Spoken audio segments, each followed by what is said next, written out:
एक खूबसूरत गांव में एक छोटी सी लड़की मरियम अपनी नानी के साथ रहती थी।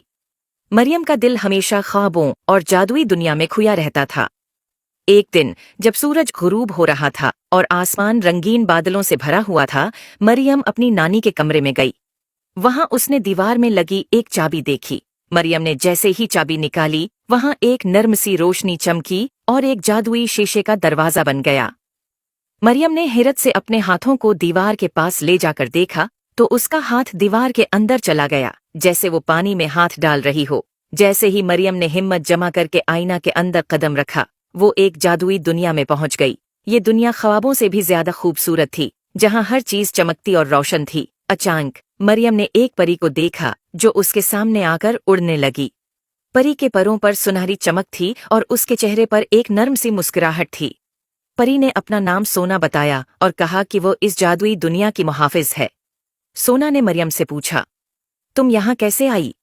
मरियम ने जवाब दिया, मैंने अपनी नानी के पुराने आईना में देखा और ये जादुई दरवाजा खुल गया। सोना ने कहा, ये दीवार हमारी दुनिया का दरवाजा है, लेकिन तुम्हें यहाँ आना नहीं चाहिए था। यहाँ हर चीज खूबसूरत है, लेकिन ये दुनिया आम लोगों के लिए खतरनाक भी हो सकती है। मरियम ने कहा, लेकिन मैं यहाँ से वापस कैसे जा सकती हूँ? सोना ने जवाब दिया, हमें एक खास जादुई सितारे को तलाश करना होगा जो तुम्हें वापस ले जा सकता है। वो सितारा हमारी झील के किनारे पर होता है, लेकिन हमें जल्दी करनी होगी क्योंकि शाम होने वाली है और जादुई दुनिया की रोशनी कम होने लगी है। सोना और मरियम जल्दी जल्दी झील की तरफ बढ़ने लगे। झील के किनारे पहुंचकर उन्हें एक छोटा सा सितारा चमकता हुआ नजर आया। वो सितारा बिल्कुल इस दीवार पर बने हुए सितारे जैसा था।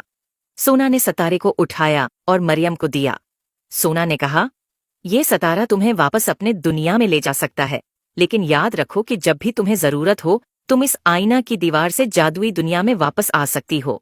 मरियम ने शुक्रिया के साथ सितारे को थामा और जैसे ही उसने उसे आईना की दीवार पर रखा, एक रोशन दरवाजा खुल गया और मरियम वापस अपनी नानी के कमरे में आ गई। उम्मीद है आपको स्टोरी पसंद आए होगी। Please like and subscribe my YouTube channel.